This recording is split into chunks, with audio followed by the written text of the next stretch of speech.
అందరికీ నమస్కారం అండి. నా పేరు Vijay Nagaveru. Thanks a lot మన రెస్పెక్ట్స్ ఇన్ మై ఛానల్‌ని ఇంతగా ఆదరిస్తున్న ప్రతి ఒక్కరికి చాలా చాలా thanks. Again came back with one more casting requirement అండి. ఇదొచ్చేసి ఆర్‌సీఏ కాస్టింగ్ కాల్ అంట. Urgent requirement male and female artist wanted. Age వచ్చేసి 30-40 సంవత్సరాల వాళ్ళు. అలాగే బాయ్స్ ఆర్టిస్టులు కావాలంటండి 20-35 సంవత్సరాల లోపు వాళ్ళు. అలా కిడ్ ఆర్టిస్టులు కావాలంట 8-10 సంవత్సరాల లోపు వాళ్ళు. ఇది షూట్ లొకేషన్ వచ్చేసి తిరుపతి దగ్గర మదనపల్లిలో ఉంటుందంట. ఓన్లీ లోకల్ ఆర్టిస్టులు నీడెడ్, అంటే తిరుపతి సరౌండింగ్ వాళ్ళని మాత్రమే ప్రయారిటీ ఇవ్వటం జరుగుతుంది అని అంటున్నారు. సో వీళ్ళని మీరు అప్రోచ్ అవ్వాలి అనుకున్నట్లయితే ఇక్కడ వీళ్ళ కాంటాక్ట్ నెంబర్ ఇచ్చారండి. ఆ కాంటాక్ట్ నెంబర్ నేను మీకు చెప్తాను. దానికంటే ముందు మన సబ్స్క్రైబర్ అడిగిన ప్రతి ప్రశ్నకి సమాధానం చెప్పడం అనేది మన బాధ్యత కాబట్టి, ఈయన ప్రొడ్యూసర్ అంటండి. ఈయన ప్రొడ్యూస్ చేస్తానని ఇండస్ట్రీకి వచ్చారంట. అయితే ఈయన్ని నేను డైరెక్ట్ చేస్తాను అనే ఒక ఇదితోటి 5 లక్షల్లోనే సినిమా చేస్తాను, దానికి 50 లక్షల వరకు మీకు రెవెన్యూ తీసుకొస్తాను అని ఫేక్ చేశారంట కొంతమంది. సో అలాంటి వాళ్ళ నుండి ఎలా జాగ్రత్తగా ఉండాలి అని అడగడం జరిగింది. ఇప్పుడు సింపుల్ థింగ్ ఏంటంటేనండి, 5 లక్షల్లో సినిమా చేసి 50 లక్షల్లో గనక బిజినెస్ చేయగలిగే ఒక స్కిల్ ఉన్నట్లయితే, అది వర్కౌట్ అవుతుంది అనుకున్నట్లయితే, ఒక ఆటో తోలుకునే ఒక వ్యక్తి ఎవరైతే ఉన్నారో ఆయన కూడా సినిమా చేసేయచ్చు. ఎందుకంటే auto cost is same 5 lakhs. అలాగే ఒక క్యాబ్ నడుపుకునే, ఒక ఓన్గా క్యాబ్ కొనుక్కొని నడుపుకునే వ్యక్తి ఎవరైతే ఉన్నారో ఆయన కూడా సినిమా చేసేయచ్చు. అలాగా ఒక సాధారణ కార్మికుడు కూడా ఒక 5 లక్షలు అనేది పెద్ద విషయం కాదు. ఈ రోజుల్లో 5 లక్షలు అప్పు పుట్టించడం అనేది పెద్ద విషయం అయితే కాదు. సో 5 లక్షలతోటి 50 లక్షల రెవెన్యూ ఉంటుంది అనుకున్నట్లయితే, పూరి జగన్నాథ్ గారు నేనింతే అనే ఒక సినిమాలో కేవలం 2% మాత్రమే ఇక్కడ సక్సెస్ రేట్ ఉంటుంది అని బాధపడాల్సినంత అవసరం ఏముంది అనేది నేను మీకు మెయిన్గా చెప్పేది. ఇక్కడ సింపుల్ కొంచెం ఏమంటారు, సెగ్రిగేట్గా మాట్లాడుకునే ఒక ప్రయత్నం చేద్దామండి. ఇప్పుడు 5 లక్షల్లో మీరు ఎలాంటి కెమెరాని తీసుకురాగలరు? కాసేపు ఒక ఏమంటారు, థియేటర్లో మీకు వేసినా కూడా బ్లర్ అవ్వకుండా ఉండేలాంటిది అంటే 4K రెజల్యూషన్లో ఇప్పుడు ప్రజెంట్ రన్ అవుతుంది ఏంటంటే సోనీ FX3. సోనీ FX3 లాంటి కెమెరా మీరు వాడతారు అనుకుందాం. సోనీ FX3కి కెమెరాకి రెంట్ ఎంత ఉంటుంది? 5000 ఉంటుంది. 5000 విత్ లెన్సెస్ ఉంటాయి. అది కాకుండా అసిస్టెంట్ బత్తాస్ ఒక 7000 అనుకుందాం. అది కాకుండా కెమెరామెన్ని వాడాలి. అంటే ఇప్పుడు ఆ కెమెరా తీసుకోవడం కాదు, ఆ కెమెరాని హ్యాండిల్ చేయడం తెలిసిన ఒక వ్యక్తి కావాలి. ఆయన వర్స్ట్ సినారియో ఎంతకంటే ముష్టి లేదనుకుంటే రోజుకి 5000 తీసుకుంటున్నారు అనుకుందాం. 7+5 = 12,000. ఇది కాకుండా లైటింగు హీనపక్షంగా 10,000 ఒక రోజుకి అనుకుందాం. ఓకే, 12 ఏమంటారు 10 = 22,000. ఇది కాకుండా ఇంకేం కావాలి మనకి?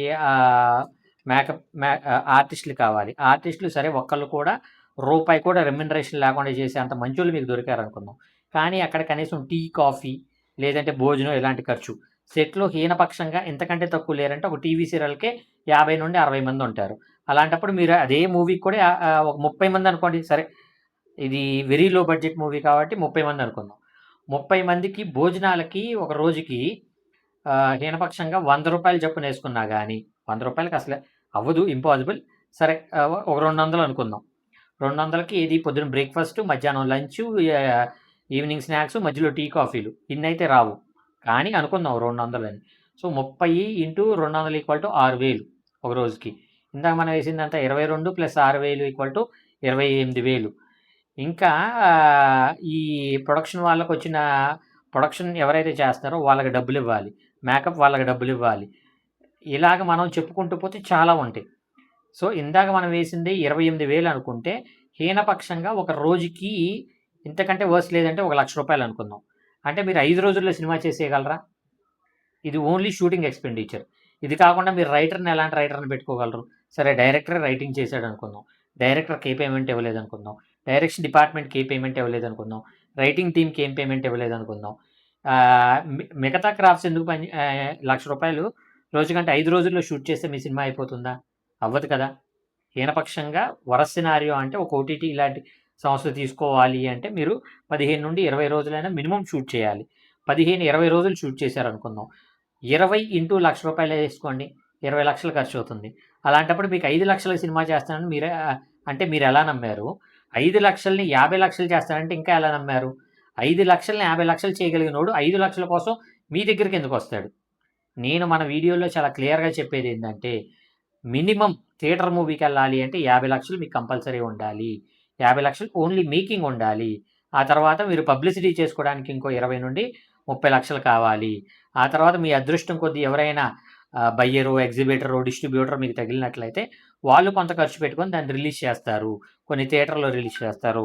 ఈ థియేటర్ ఫుట్ స్టెప్ బట్టే మీకు ఓటీటీ వస్తదని చెప్పాను. లేదు థియేటర్ కమ్ ఓటీటీ చేసుకోవాలి. రూ. 1,00,00,000 కావాలి. 70లో మీరు ఏమంటారు ఫైనల్ కాపీ తీసుకురండి. 30,00,000 మీరు పబ్లిసిటీకి పెట్టుకోండి. లేదంటే థియేటర్ రిలీజ్‌కి పెట్టుకోండి అనేదే నేను మీకు మొదటి నుండి చెప్తున్నాను. సో, తప్పు మీలో పెట్టుకొని అవతల వాడిని ఎందుకు మీరు నిందిస్తున్నారు అనేది. ఇప్పుడు నేను మీ అందరికీ చెప్పేదేంటి అంటే, మనం అవతల వాడిని నిందించే ముందు మనం ఎంతవరకు శుద్ధపూస అనే విషయాన్ని మనం ఆహ్, ఒకసారి రిమైండ్ చేసుకోవాలి. మనం కరెక్ట్‌గా ఉంటే అవతలోడు మనల్ని మోసం చేయడానికి పాసిబిలిటీస్ అనేవి ఉండవు. అలా కాకుండా మనం క్లారిటీ లేకుండా ఉంటే మనల్ని మోసం చేస్తానని చాలామంది తిరుగుతా ఉంటారు. సో, అలా నా లైఫ్‌లోకి వచ్చిన ఒక వ్యక్తి ఎలా మోసపోయాడు అనేది నేను మీకు నెక్స్ట్ వీడియోలో చెప్పే ఒక ప్రయత్నం చేస్తాను. So, getting back to the casting requirement చెప్పాను కదండీ! మదనపల్లి, తిరుపతి దగ్గరంట వీళ్ళు. సో, వీళ్ళని మీరు అప్రోచ్ అవ్వాలనుకున్నట్లయితే వీళ్ళు కొన్ని రూల్స్ అండ్ రెగ్యులేషన్స్ పెట్టారు. Send your profile only after reading all the details carefully. పైన నేను ఏదైతే చెప్పానో అది మొత్తం క్రైటీరియాలో మీరు ఉన్నట్లయితేనే వాళ్ళని అప్రోచ్ అయ్యే ఒక ప్రయత్నం చేయండి అని అంటున్నారు.